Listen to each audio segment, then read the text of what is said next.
Zap Crypto. Tous les jours, toute l'actu crypto au même endroit. Et pour me soutenir, abonne-toi et active la cloche pour ne pas manquer le prochain Zap Crypto. Bonjour la cryptosphère. Comme d'habitude, on commence avec le Fear and Greed Index, actuellement à 8 dans l'extrême peur. Il commence à s'enfoncer un petit peu plus, le Social Index toujours bloqué à fond sur Up, et le Market Order Flow actuellement en recherche de vente modérée. Une dernière petite chose, Daniel SH, tu es appelé à la porte d'embarquement Zap Crypto sur Twitter. C'est mon dernier appel pour toi, tu es un des grands gagnants du tirage au sort de la semaine dernière et j'aimerais pouvoir te remettre ton NFT. Si ce soir tu ne te fais pas connaître, je devrais le remettre en jeu demain. Tams2801, même chose pour toi, il te reste quelques jours pour te faire connaître. Je vous souhaite une bonne vidéo, c'était Zap Crypto. Je pense que le mouvement qui va arriver, il va falloir vraiment surveiller. Est-ce qu'on va avoir des entrées institutionnelles qui vont être effectuées? Est-ce que les longues ne vont pas être liquidées par une mèche effective? Donc, c'est-à-dire, comme je vous l'ai présenté depuis un certain temps, monter 31, 32, 33, pourquoi pas. Hop, ici, accélération baissière pour aller liquider tout ça. Ensuite, réaction haussière. Je pense que les gens ont peur. Ont peur parce que il y a une forme d'incertitude. Il y a une cassure qui a été faite, une cassure importante au niveau du sentiment des gens, de la confiance des gens par rapport aux crypto-monnaies. Et aussi, maintenant, tout le monde commence à parler de bear market, donc tout le monde pense que on va descendre dans les 20 000. Moi, je reste très prudent. D'ailleurs, en H4, c'est fébrile. Vous avez le Bitcoin Index sous vos yeux.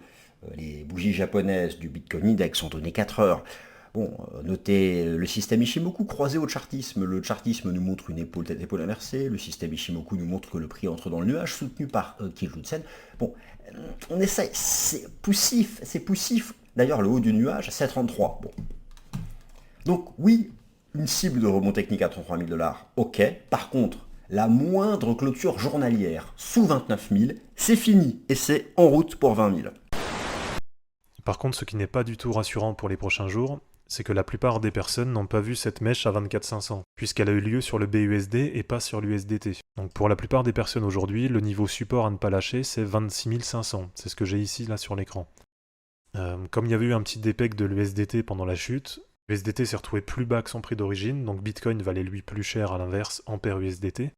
Et je pense qu'aujourd'hui, que ce soit sur USDT, USDC, DAI ou n'importe quel stablecoin, sauf l'UST bien entendu, le niveau support, ça va être 26 500, parce que psychologiquement, la plupart des personnes ont vu 26 500 et n'ont pas vu 24 500. L'USDT, c'est le stablecoin le plus utilisé, le plus tradé. On a des exchanges où on n'a pas le BUSD. Donc pour la plupart des personnes, le bottom d'aujourd'hui, le bas de la mèche, c'est 26 500, et pas 24 500. Donc je pense très sincèrement que si on se rapproche de ce niveau des 26 500, psychologiquement, si on passe en dessous, c'est fort probable qu'on ait un peu une dégringolade et qu'on ait pas mal de personnes qui lâchent. Notre support sur BUSD à 24 500, il va se faire transpercer. Et je pense que de toute façon, voilà, vous connaissez un peu le scénario, mais dans les prochaines semaines, on va rejoindre la moyenne mobile 200 hebdomadaire à 22 400, ça reste le niveau que je garde en tête aujourd'hui. Et ça y est, vous l'avez devant vos yeux, ce fameux Death Cross, croisement de la mort pour le nommer en français. Vous le savez, si vous avez regardé les analyses précédentes sur la chaîne, ce croisement, ce Death Cross est annonciateur d'un crash plus fort et plus puissant que ce qu'on connaît actuellement. On va en parler de ce fameux croisement, de ce fameux Death Cross et la chute possible pour le BTC. Et surtout, on va également parler aujourd'hui de volume, parce que le volume est assez intéressant. On a fait un volume que l'on pourrait appeler de volume de capitulation. Mais attention, est-ce que quand ce volume de capitulation est fait, il doit forcément indiquer la bougie de bottom, ou est-ce qu'au contraire, quand ce volume et ce volume de capitulation est fait, il indique l'approche du bottom sans pour autant se faire exactement sur la bougie de bottom? On va regarder ça parce que je suis sûr qu'il y en a qui font l'amalgame et qui se disent parce que volume important, bottom connu. Non, pas forcément. Est-ce qu'on va regarder bien entendu durant l'analyse des différents crashs du BTC. Avant de commencer de parler et d'analyser le volume, on va surtout analyser notre fameux Death Cross. Death Cross fait actuellement, d'accord, attention, clôture toujours pas faite et donc Death Cross non valide entre guillemets, étant donné qu'on a encore, vous le voyez ici, 2 jours de développement pour clôturer les 3 délits. Malgré tout, pour que cette Death Cross soit annulée, il faudrait un pump maintenant à la verticale comme ça vers le million en quelques heures à peine. Pour donner un exemple, un scénario en fait qui est improbable, quasiment la plupart des temps et du temps, un crash se fait à la latéralisation, c'est-à-dire une zone de cumul et par après pump et extraction vers le haut. Actuellement, on ne part pas sur un V-bottom à 1 million pour que la moyenne mobile verte ici, c'est-à-dire la moyenne mobile 50, c'est toujours celle qui est le plus proche du cours, la moyenne mobile la plus petite, eh bien ça pump et ça aille la verticale et ça annule la descross. Non, ça c'est pas possible, ou en tout cas c'est pas du tout un scénario, je suis désolé pour les boules, mais qu'on va envisager et privilégier. On est sur un gros support, donc on est sur le support vraiment très très fort qui a retourné le Bitcoin à chaque fois et qu'il ne faut pas crier à la lune maintenant, ok? C'est-à-dire que pour l'instant, il n'y a pas encore de signe de relance sur ce support. Généralement, un signe de relance, c'est soit une grosse structure weekly, donc un W, ici, sur ce genre de support serait très fort, ou une pattern de retournement, c'est-à-dire par exemple, je viens clôturer au-dessus des 34 000 $, je viens avaler ici, en gros, je viens faire un plus haut ici, sans avoir fait un plus bas, et donc là, j'ai un signe acheteur, et donc un signe de rejet du support. Si on fait ça, premier objectif, premier arrêt du mouvement entier, environ 41 900 $. Si les gens sont bearish sur cette remontée et persistent, 47 000 $ devient réaliste, voire même retour dans le haut du range, donc zone de rechargement de short, au moins 52 000 $. Je dis pas que ça va arriver, je dis juste que si on fait la pattern de retournement, ça pourrait arriver. Encore une fois, c'est un élément technique qui pourrait permettre de rendre les choses plausibles. Actuellement, techniquement, je vois aucun signe de relance ici, et tant que ça reste ici, on continue de faire pression sur le support, et on peut très bien casser le support dans les prochaines semaines si les acheteurs lâchent. Et à ce moment-là, l'objectif c'est l'EMA 200, les creux dans le volume profile dont on a déjà parlé, donc ce creux ici, voire même ce creux ici, entre 19 et 13 000 ou entre 27 et 19 000 $. Sans vouloir jouer aux oiseaux de mauvais augure, je pense qu'il faut rester extrêmement prudent. Eu égard au fait que jamais comme maintenant la corrélation positive entre le BTC et les indices US a tendu vers 1, ce qui est le coefficient de corrélation linéaire positif le plus important. Et aussi le cours de l'euro-dollar. Donc il faut vraiment à court terme avoir cette approche cross-asset, en ayant à l'esprit qu'à moyen terme, pour retourner ça à la hausse, il y aura du boulot.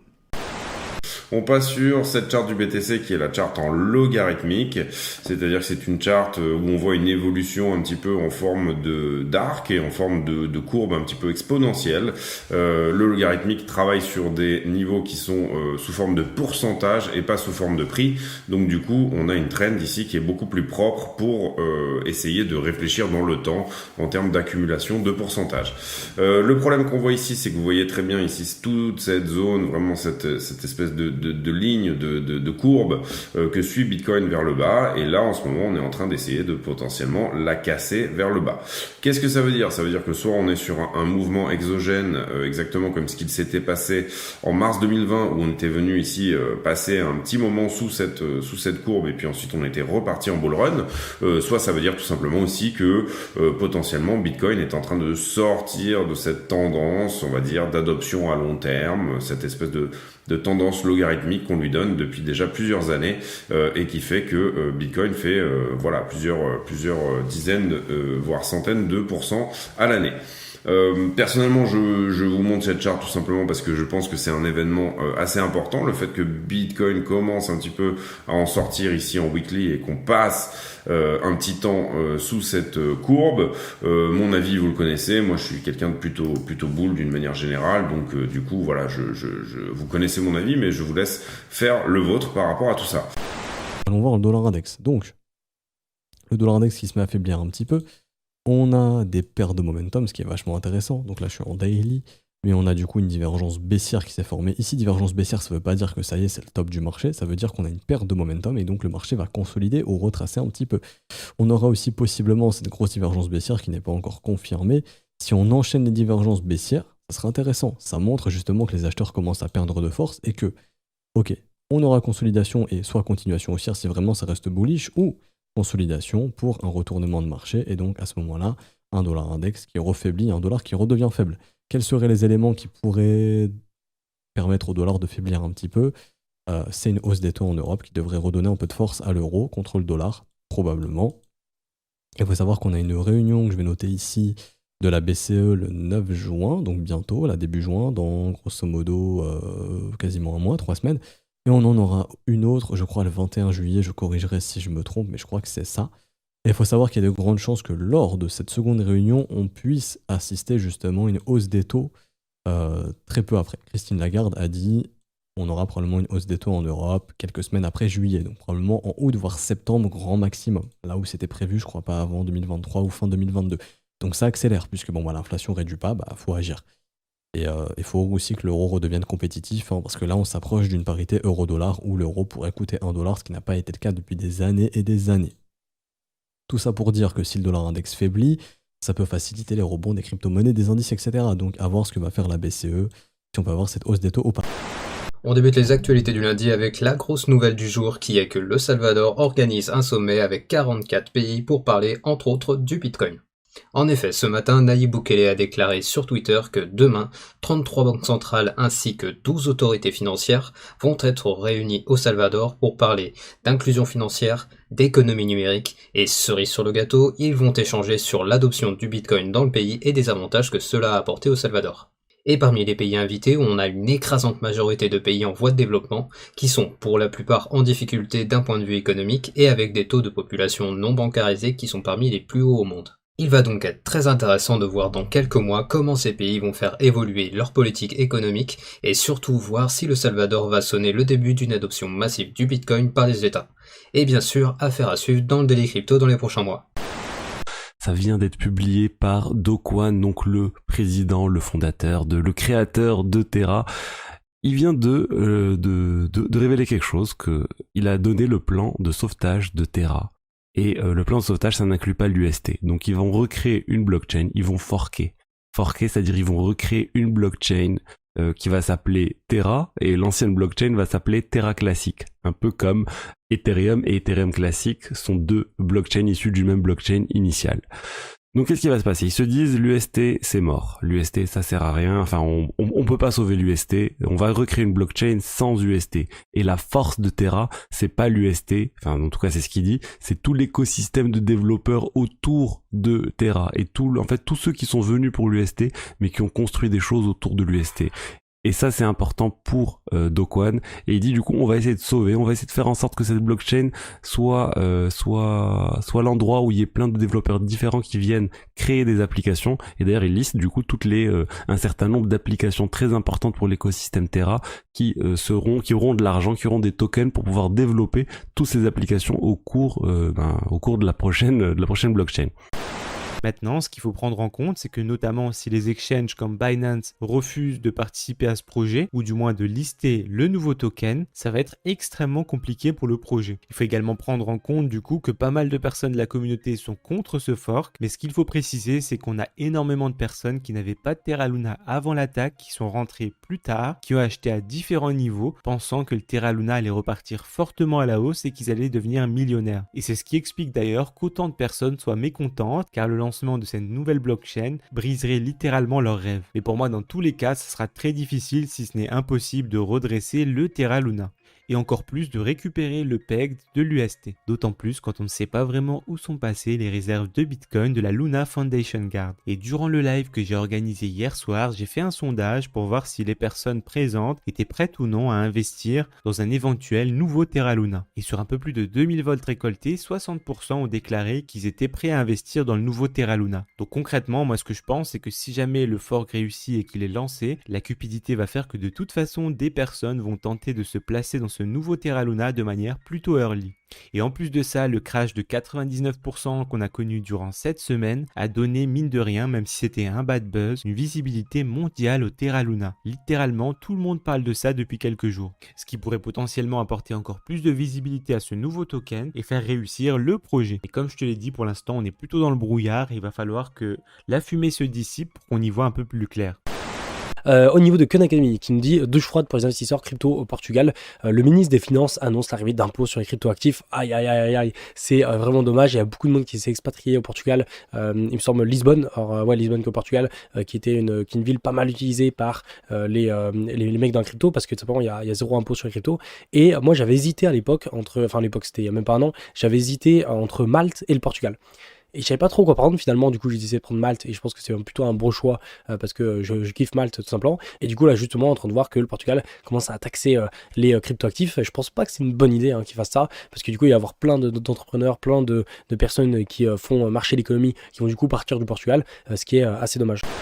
Nos fonds sont-ils assurés chez Just Mining? Mais absolument pas, mec. Tes fonds sont assurés nulle part. Même Nexo, qui te dit avoir une assurance, c'est une assurance à hauteur de 50 millions. Les mecs, ils doivent gérer 2, 3, 4 ou 5 milliards, ou peut-être même 50. Donc non, dites-vous bien que quand vous êtes dans la crypto-monnaie, que vous êtes sur une plateforme, et je devrais pas dire ça de Just Mining, c'est notre site à nous, mais vous n'êtes pas assuré, d'accord? Si vous cherchez un placement avec la même assurance qu'un livret A, vous n'aurez jamais 10, 15 ou 20% par an. Réveillez-vous. Ouh, on est dans la crypto, d'accord? C'est tout nouveau, il y a des gros rendements, on essaye de mitiger les risques, c'est ce qu'on a fait chez Just Mining. On a pris plein de stablecoins, plein de protocoles différents pour avoir le risque le plus petit possible. En attendant, lisez bien les conditions générales. Des fois, vous allez sur des sites internet, ils vous proposent des bons rendements. Déjà, vous vous rendez compte qu'ils vous donnent la moitié du rendement que vous prenez. Ça nous a fumé quand on a fait un audit du marché. Nous, avec Just Mining, on essaye d'avoir entre 1,2 et 1,5% de marge. Quand on donne 8,2, c'est parce qu'on gagne 9,4 à peu près, quelque chose comme ça. Quand on va sur certains sites, on se rend compte que les mecs, ils prennent 18, ils donnent 10 à leurs clients, et s'il y a un pépin et que le protocole, il saute, 100% est répercuté sur l'utilisateur. Alors, nous, on a essayé d'aller sur autre chose. On essaie d'avoir une marque Just, c'est quand même le Just de Just Mining, c'est les valeurs qu'on a essayé de porter. Et ensuite, surtout, on essaie d'avoir plein de stablecoins pour que s'il y en a un qui pète, ce soit peut-être 20, 30 ou 40%, mais pas l'intégralité du portefeuille qui trinque. Ensuite, plein de protocoles différents, ce qui fait que si un protocole est down, qu'il perd tout, et c'est quand même assez rare qu'il prenne une gifle mortelle, si ça arrive, ce sera pas létal, puisque normalement, on aura respecté un breakdown correct sur différentes plateformes.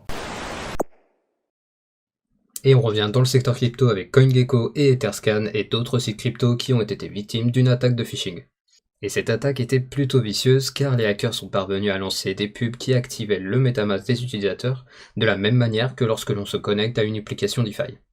Et le pop-up qui apparaissait disait que l'utilisateur avait gagné une récompense en lien avec l'univers Bored Ape, et pour accéder à la récompense, il fallait valider une transaction qui, vous vous en doutez, vidait le portefeuille de l'utilisateur.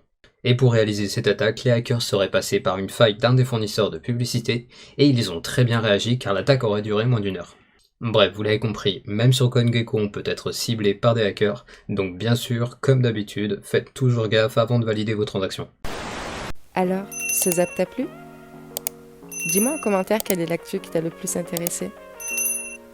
Et si tu as manqué les actus d'hier, retrouve juste ici le zap crypto de la veille.